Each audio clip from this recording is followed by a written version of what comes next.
This is this, right? No, this is trying to be this and failing. It's not failing to be this. This is this. This is this.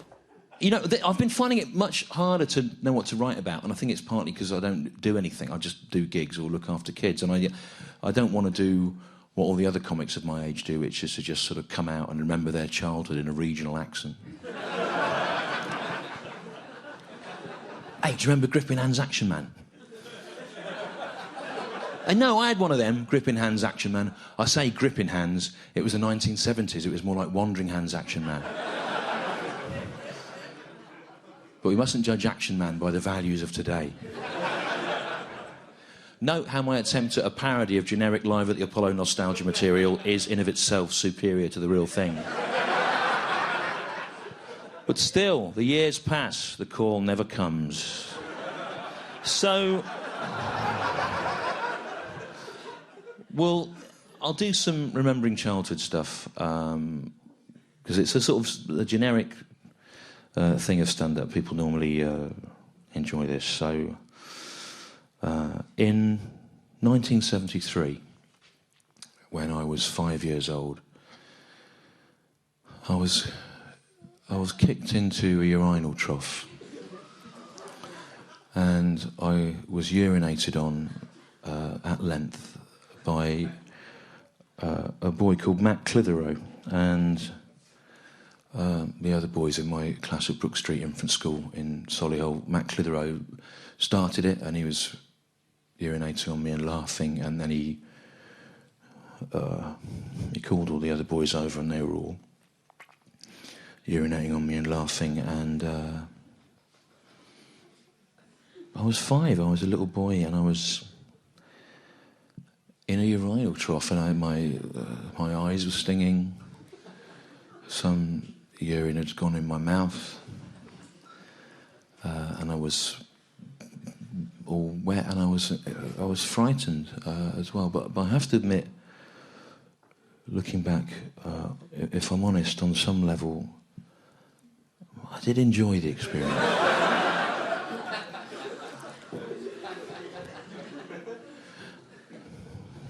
Not the experience of being urinated on in of itself. I didn't enjoy that. But what I did enjoy, and this is interesting, I think, in the light of what's happened in my life, what I did enjoy, I think, was the experience of provoking laughter in others. I know. I mean, yeah. Okay, I've not been in therapy or anything like that, but, you know, I wonder, did that experience go on to be addictive, you know? I may have been lying in a urinal trough covered in hot urine and crying, but on some level, it was show business. And I think back over my adult life, 26 years of doing this 5-6 nights a week, and I've not been in therapy, as I say, but I wonder, has my whole adult life been just an ongoing attempt to try to recapture, first night after night, that first amazing taste of what it means to be a creative artist? I don't know. I think about it a lot. I don't know. I mean, I don't have any problem with urinal troughs. I go up and down the motorways doing gigs, and I use the urinal troughs in the service stations. You know, it's fine. But what I have noticed now is there's now no longer enough pressure in my bladder to force my urine out across the 1-inch gap between the tip of my penis and the rim of any standard wall-mounted service station urinal trough. And, you know, it wasn't always the case. I mean, once the jet of my urine was powerful, it was accurate, you know. It's like a riot control water cannon. Now, it's like a crop sprayer. Descends in a fine mist. toxic to weasels.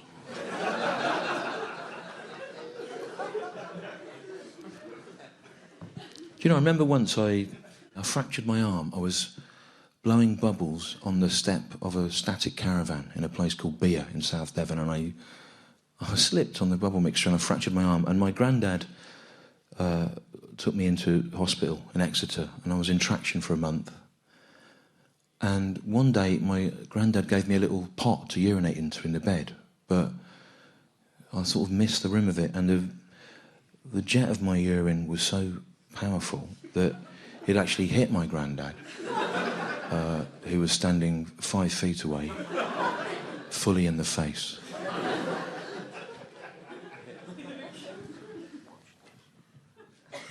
I was 28 years old.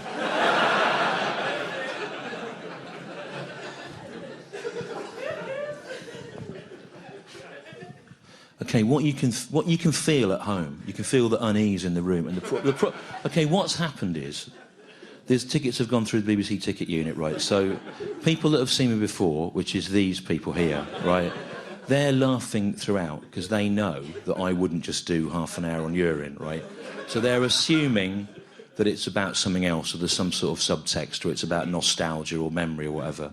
But a lot of these people, and I try every year to make it harder for them to get in, but they can't.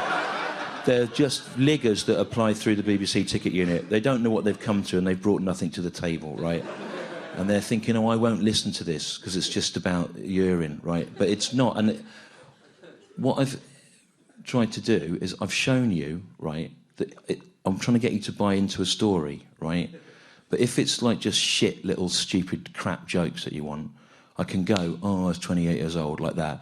And I can make you laugh, and I can do it at will, like that, okay? Right? I can turn on a sixpence and do it. But I'm trying to do something better, okay? And this is being recorded, and you are here as a privilege, so fucking make some effort, right, and listen. Right, there's a guy... at the very point where I say make some effort and listen, there's a guy doubling over to sneak out, right? In front of my eye line, right? And that's not going to make good telly, is it? A bloke flailing around while people visibly leave in camera.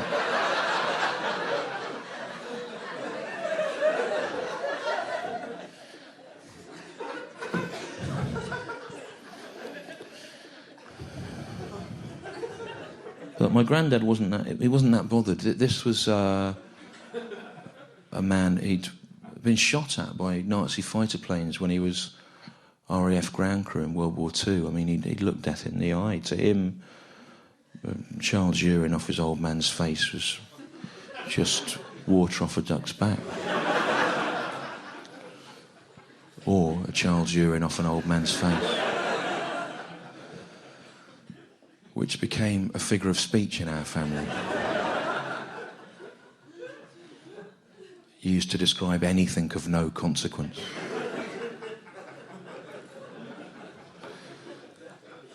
The traffic warden was rude to me in Mall Square today, Stu.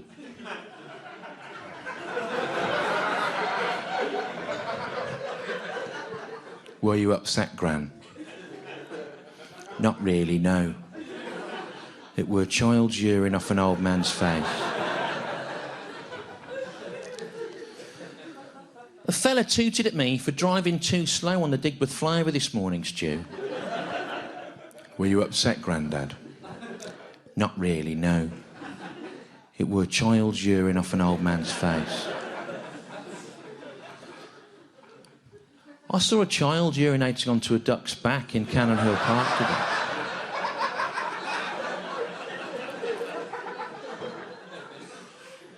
Was the duck upset, Mum? Not upset exactly, Stu. To be honest, I'm not sure how best to describe its emotional state.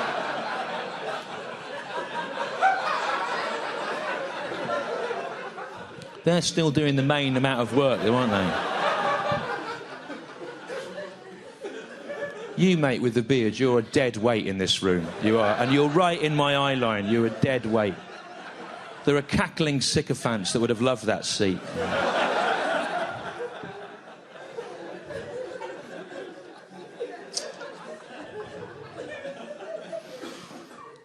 I've got another happy childhood memory involving my grandfather and urine.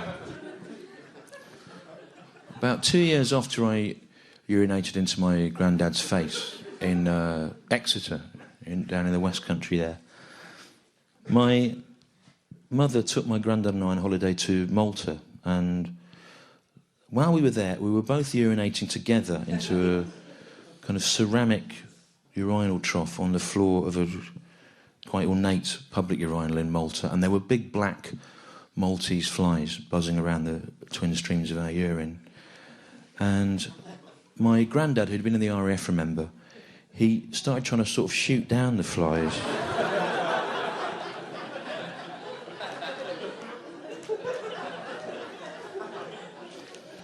Saying to me as he did so, "I like to pretend they're Germans." You know, for a lot of men of his generation, I think in many ways the war never really ended.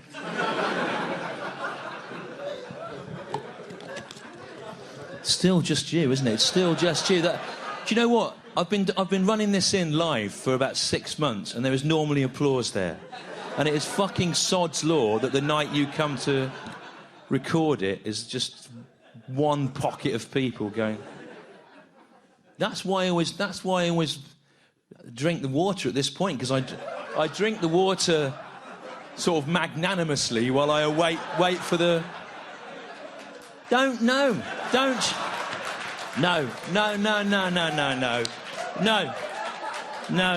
We play the hand we are dealt in this game, right? Play the room as it lays, right? What a fucking unbelievable. It's a good routine, this, you know. This is right. There's a lot of scepticism in the room. You particularly, sir. You've not. People in the front row going, oh, right, this is a good bit, right? The problem is you're not.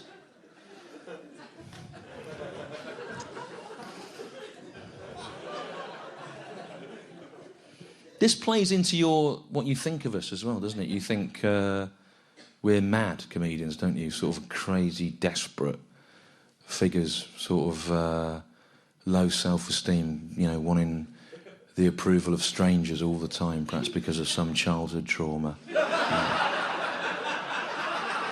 OK, this is why this is unworkable, right?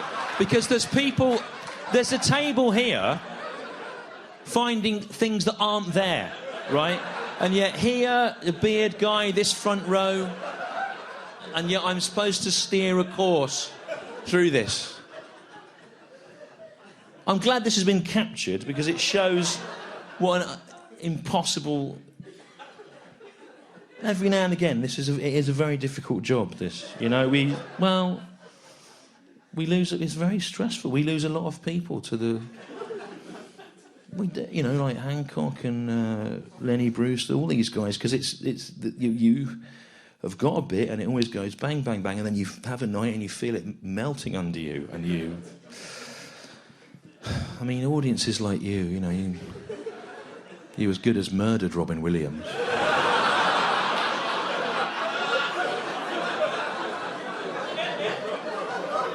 You did. You as good as got the fucking noose and kicked the. You did, and this is what you think, isn't it? Right? This is what you think of going. Oh, Robin Williams is mad. He must have been on drugs or drunk. That's what you think, right? You're like journalists. We don't think that, okay? We know what it is. It's 60 years of nights like this, where you've got a thing that's like that and that and that, and it's all. You know, we lose a lot. We lose a lot of people. Is all I'm saying. A car is a lethal weapon, right? You wouldn't get behind the wheel of a car if you couldn't drive, would you? No. And likewise, a comedy audience, right? Chipping away at people's self-esteem. That is a lethal weapon, right? And you should not be in a comedy audience if you can't follow the development of an idea through. Because there are consequences of your indifference, of your stupidity, and that is the fucking holocaust of dead comics that we have got. Lenny Bruce, Robin Williams, Hancock, all these guys. And the longer you do it, you lose people, you know. And I mean, I was on a bill in Montreal, 98, 99,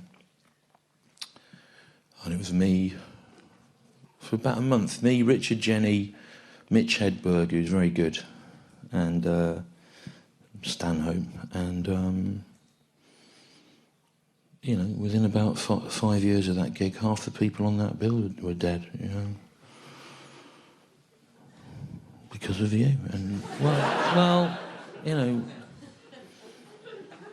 why would you laugh at that and not at why would you laugh at someone remembering people that they've worked with who have and not at a joke about flies? You know, I don't really.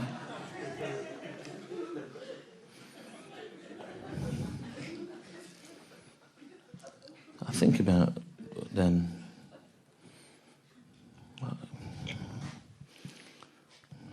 I think about all the comics we've lost, and I think about all the dead comedians dead by their own hand, and I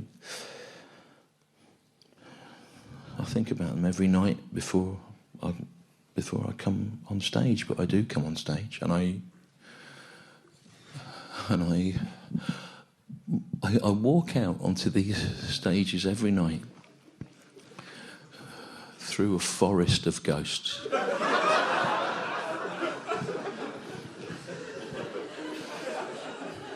Of all the dead comics, and I look through them and I see you.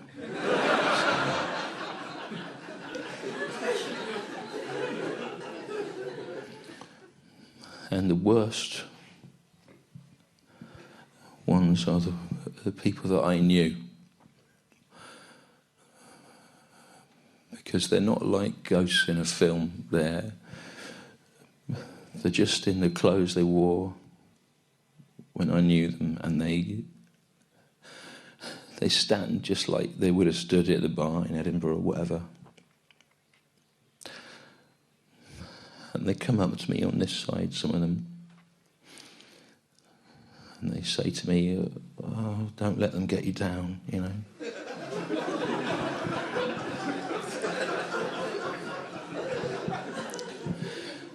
One's on this side, they come in close and they whisper to me, join us, join us, join us."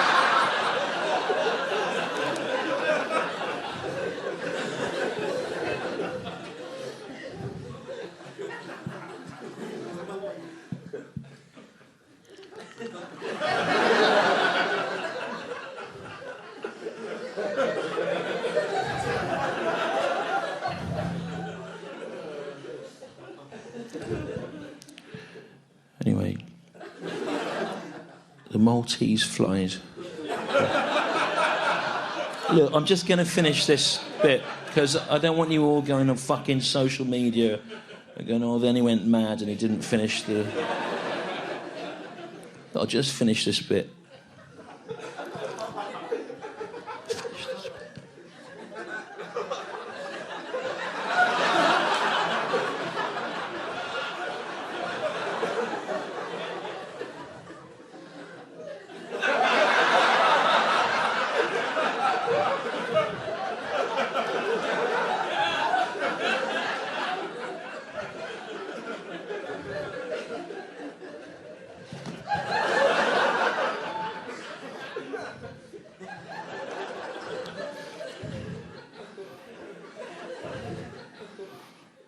Maltese flies weren't that bothered about all the stuff going on them. To them, it was just... Is that what it takes? Is that what it takes to get you and you and you?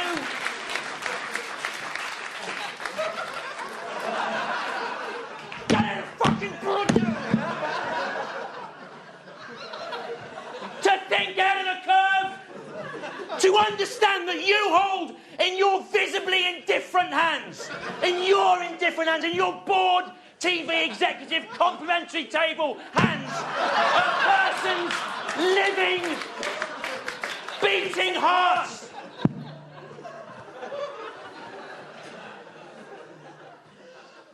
You should have been concentrating like that from the moment you came in. Fucking sitting there staring at me, sitting in the front row not doing anything, looking at me like I'm a commodity for your dying channel.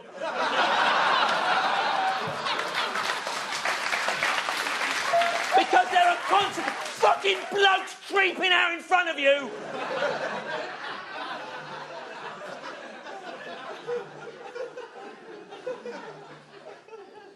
Because there are consequences of your indifference, and that is the dead. The piling up of the dead now, the old music hall guys, people you know, and their blood is on you, on your faces, pouring down your...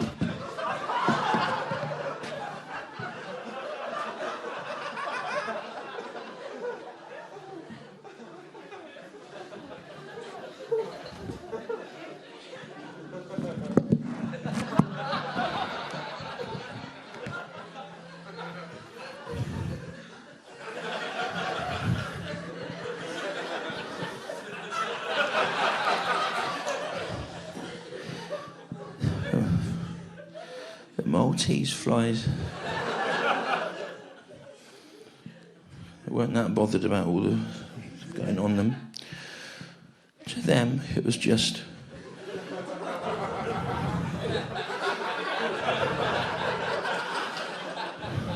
an old man's urine off of Maltese flies.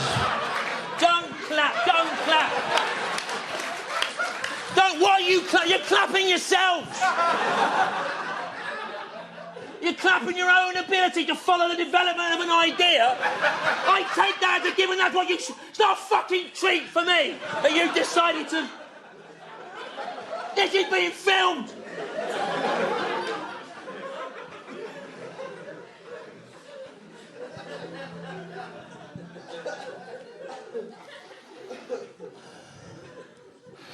And the worst thing about that memory is my granddad, when he was urinating on those flies, he was in his late 70s. He'd had a heart attack, a stroke, heart valve replacement surgery. He was on warfarin and all this, and yet the jet of his urine then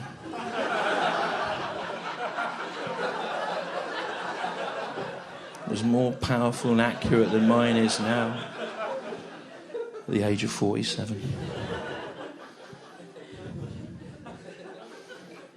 So I went to see the doctor about it, and he asked me for a urine sample, which I thought was insensitive under the circumstances. So I gave him a sample of my wife's urine instead, which I'd been keeping. You do, don't you? When you love someone, you keep little things. A bit of wedding cake, a sample of their urine.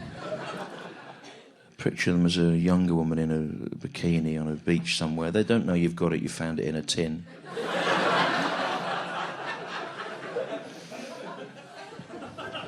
She's there in Thailand or somewhere, running around happy and laughing with another man, not you, a younger, fitter Australian man, a drummer with a little six-pack and Speedos. And yeah, sitting under a straw umbrella, laughing and drinking cocktails. But it didn't work out, did it?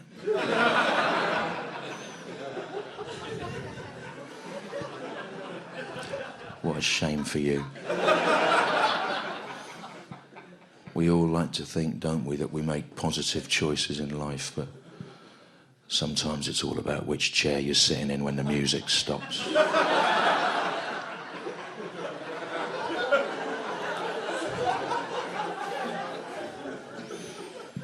Anyway, the doctor told me I was pregnant, so I had to come. He said, it's just age. I thought 47's a bit young to be told something's just age, but I know that I'm falling apart. Since I last performed here, I've been told I'm going deaf, and I've got to wear hearing aids. I've got them in tonight. I've been wearing them this year. It's a bit weird being told 25 years into a stand-up career that you've got to wear hearing aids. For example, I developed this cold, distant, arrogant stage persona because I'd assumed audiences didn't really appreciate what I was doing.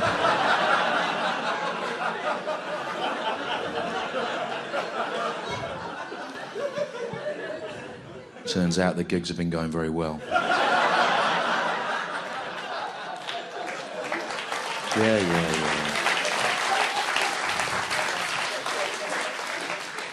I thought I was a hard-to-understand outsider artist, but apparently I'm incredibly mainstream. Audiences even like it when I'm rude to them. They love it. To them, it's just...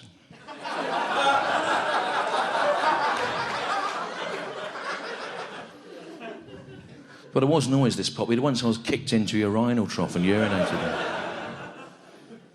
But it made me what I am, I suppose.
This is this. You go, it's not that.